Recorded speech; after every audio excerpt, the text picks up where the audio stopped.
और इस वक्त आपको बता दें कि भाजपा के प्रदेश महामंत्री हैं भगवान दास सबनानी, जिनसे बात की चैनल हेड आशुतोष गुप्ता ने।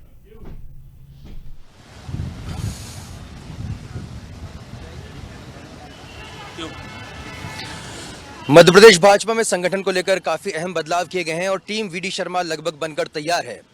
इसी टीम के बेहद महत्वपूर्ण अगर सिपहसालार कहा जाए, प्रदेश महामंत्री भगवान दास सबनानी जी इस समय स्वदेश न्यूज पर एक्सक्लूसिव मौजूद हैं। आपका बहुत बहुत स्वागत है भगवान दास जी। धन्यवाद आशुतोष जी। भगवान दास जी, एक लंबा सफर आपका राजनीति का रहा है और इस बीच काफी उतार चढ़ाव भी आपने देखे हैं। अब एक बड़ा आपने मकाम जो है, एक बड़ी जिम्मेदारी आपको दी गई है संगठन को मजबूत करने की, क्या प्राथमिकताएं रहेंगी आपकी? देखिए, मध्य प्रदेश चूँकि कुशाभाऊ ठाकरे जी के कर्मभूमि रहा है, उन्होंने संगठन के नाते एक एक कार्यकर्ता को गढ़ा है और जो संस्कार हमको उनसे मिले हैं उसको लेकर के मध्य प्रदेश में जनसंघ से काल से लेकर के जनता पार्टी और आज भारतीय जनता पार्टी के विशाल वटवृक्ष के रूप में इन 40 साल में 1980 में भारतीय जनता पार्टी के नाम से ये संगठन बना और इसके बाद से लेकर के लगातार उन्हीं के आशीर्वाद से जो प्रेरणा मिलती गई, उसको संगठन के स्तर को और बेहतर करने का काम मध्य प्रदेश की भारतीय जनता पार्टी करते ही जा रही है।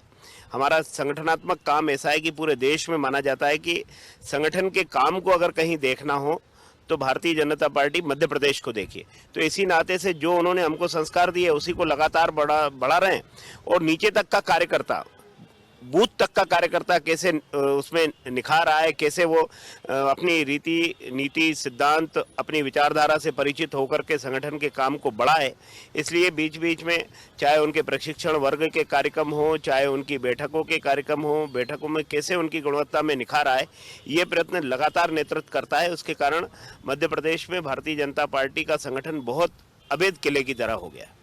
भगवान दास जी, वैसे तो पार्टी में लोगों का आना जाना लगा रहता है, लेकिन आपने जिस दौर पे कमान संभाली है, टीम वीडी शर्मा जी ने जिस दौर में कमान संभाली है, उसमें एक बड़ा जो है परिवर्तन बतौर ज्योतिरादित्य सिंधिया जी के तौर पर देखने को मिला। काफ़ी बड़ी तादाद में कांग्रेस के कार्यकर्ता भी भारतीय जनता पार्टी में शामिल हो चुके हैं। एक बड़े स्तर पर तो आप लोगों ने कहीं ना कहीं उनको पार्टी के नीति और नियमों के बारे में बता दिया होगा, लेकिन ये कितनी बड़ी प्रक्रिया है, सतत प्रक्रिया है, और इसे आप लोग किस तरह से आगे बढ़ा रहे हैं? देखिए, ये पहली बार ऐसा नहीं हुआ है। इसके पहले भी लगातार विभिन्न दलों के लोग वहाँ अपना दल छोड़ करके उन्होंने वहाँ असहज महसूस किया। उनको लगता है कि उनके जो एजेंडा है उसके हिसाब से काम वहाँ नहीं होते, तो उन्होंने भारतीय जनता पार्टी के साथ अपने आप को जोड़ा और आज इतने रच बस गए कि उनकी पहचान होना ही मुश्किल है कि ये कभी किसी और दल में रहे होंगे। रही बात सिंधिया जी की, तो सिंधिया जी के साथ ही बाकी भी कार्यकर्ता आए हैं, वो भी भारतीय जनता पार्टी के कार्य पद्धति को समझ रहे हैं, कार्य की संस्कृति को समझ रहे हैं और धीरे धीरे वो अपने दायित्व के हिसाब से काम करते जाएंगे। आज विधानसभा में विधायक के रूप में भारतीय जनता पार्टी के हुए हैं, तो विधानसभा में हमारा परफॉर्मेंस कैसा हो, सरकार के साथ हमको चलना है तो किस तरीके से काम होगा। इसके साथ ही जो कार्यकर्ता है, जिस स्तर का कार्यकर्ता है, अभी जो हमारे मंडलों के प्रशिक्षण वर्ग हुए उसमें जो मंडल और उसके ऊपर का जो कार्यकर्ता था वो वर्ग में आया, वर्ग में उसने देखा कि किस तरह से भारतीय जनता पार्टी अपने सिस्टम से काम करती है। तो धीरे धीरे मुझे लगता है कि ऐसा सब कार्यकर्ता भी भारतीय जनता पार्टी के साथ एक कहते हैं समरस हो जाएगा और आगे चल करके वो दायित्वों का निर्वहन करेगा और पार्टी के आधार को, पार्टी के विस्तार को बढ़ाने में सहायक होगा।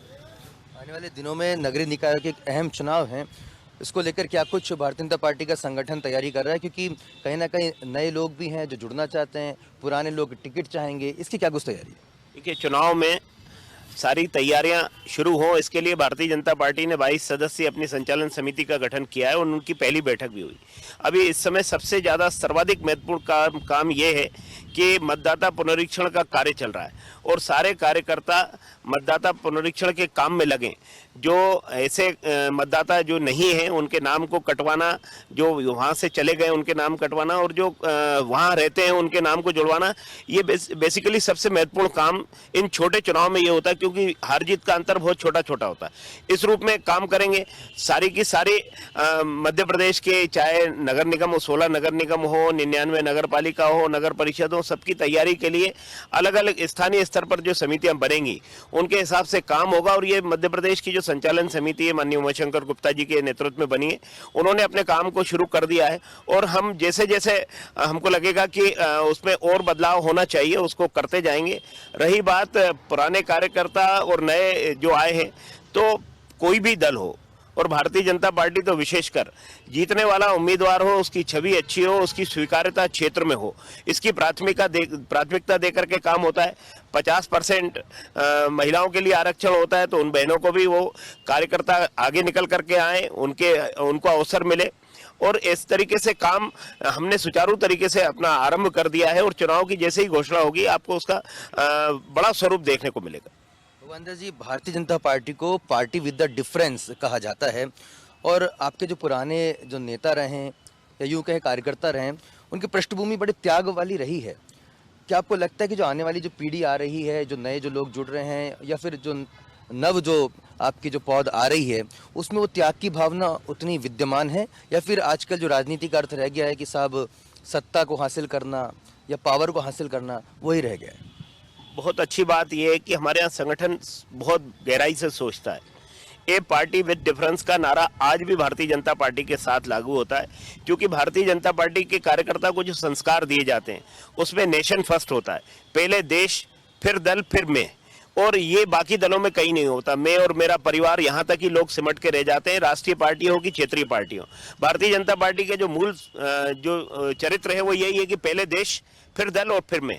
तो इस नाते से काम करते हैं तो पुराने कार्यकर्ताओं को अवसर मिले, नए भी अच्छे कार्यकर्ता जो आते हैं तो उनके लिए भी अवसर बनता है। हमको भी जब पहला अवसर मिला तो बहुत छोटी आयु में नगर निगम के चुनाव हो, मैं 36 साल की उम्र में मैं भोपाल का राजधानी का अध्यक्ष बना था। तो मुझे लगता है कि नए कार्यकर्ता में भी जिसमें संभावनाएं होती हैं, नेतृत्व देखता है और उनको अवसर देता है। आज भी हमारी जो मध्य प्रदेश की भारतीय जनता पार्टी की टीम बनी है, माननीय विष्णु जी ने कहा है कि वो टीम वीडी नहीं है, टीम भारतीय जनता पार्टी है, क्योंकि प्रदेश की भारतीय जनता पार्टी की टीम है। उसमें भी आपको अनुभवी कार्यकर्ता भी मिलेंगे और युवा नेतृत्व भी उसमें देखने को मिलेगा। 32 साल के हमारे जयदीप पटेल जी हैं जो प्रदेश मंत्री है।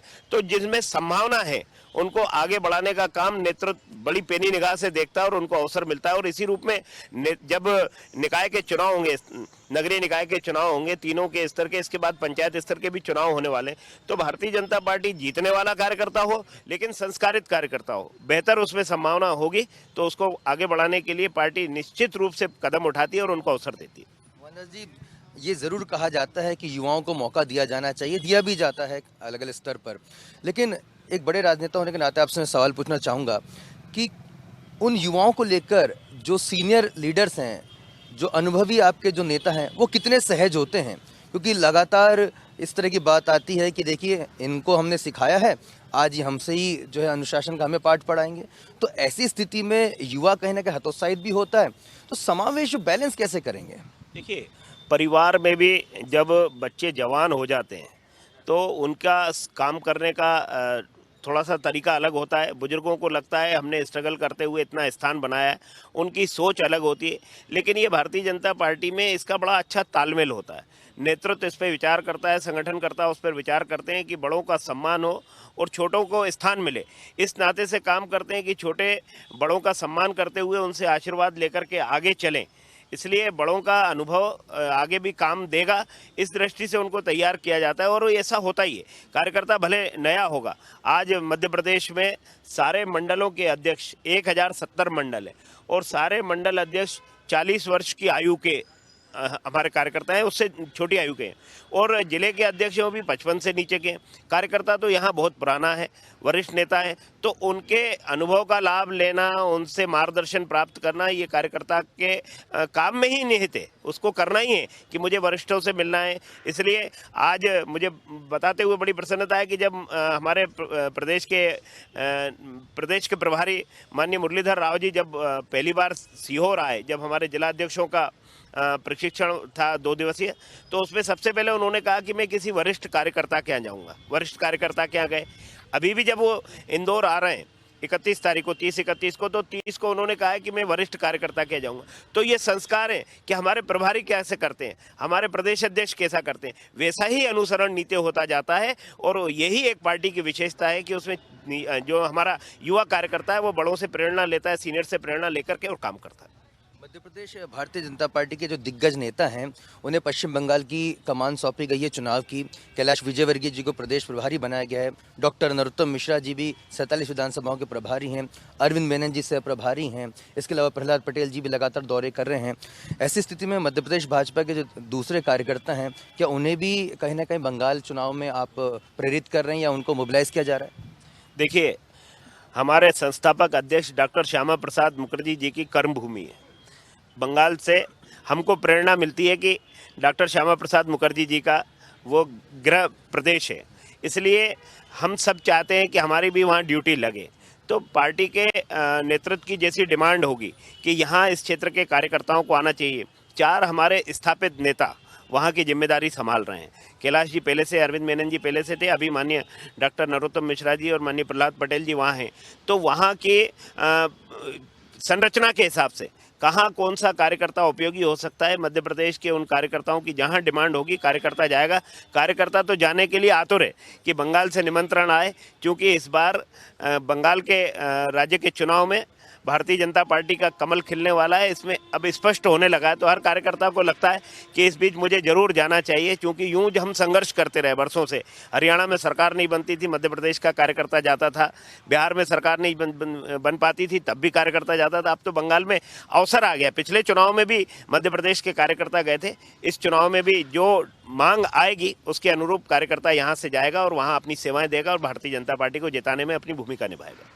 जी, आपकी जो छवि है वो भी एक कट्टरवादी हिंदू नेता की भी रही है, या कहा जाए कि स्पष्टवादी हिंदू नेता की रही है। इस समय लव जिहाद और धर्मांतरण के मुद्दे काफ़ी प्रखर हैं। भारतीय जनता पार्टी के प्रदेश महामंत्री इस और क्या सोचते हैं और अपने संगठन में इसको लेकर क्या कुछ दिशा निर्देश आपने दिए हैं?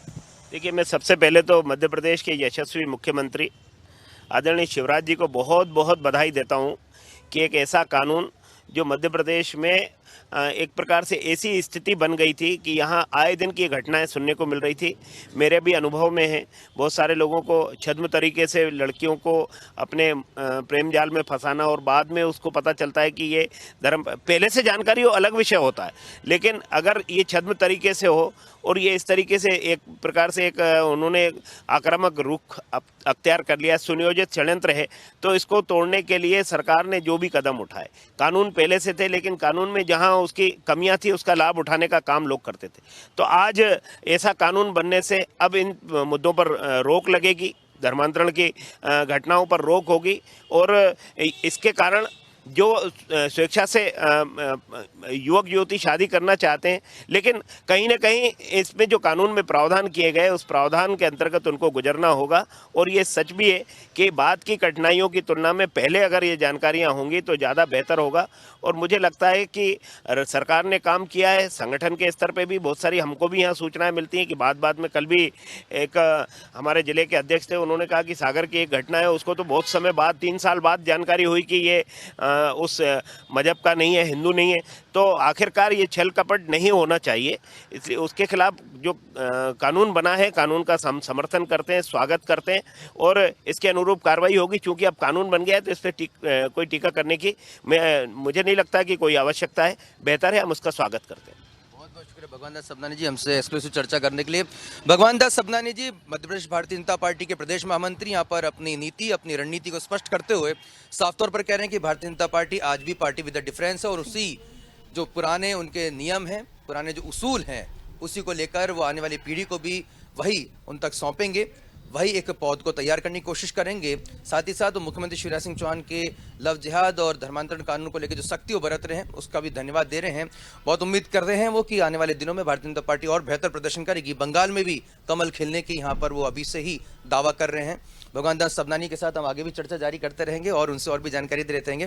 फिलहाल मुझे यानी आशुतोष को दीजिए इजाजत। आप देखते रहे स्वदेश न्यूज। नमस्कार।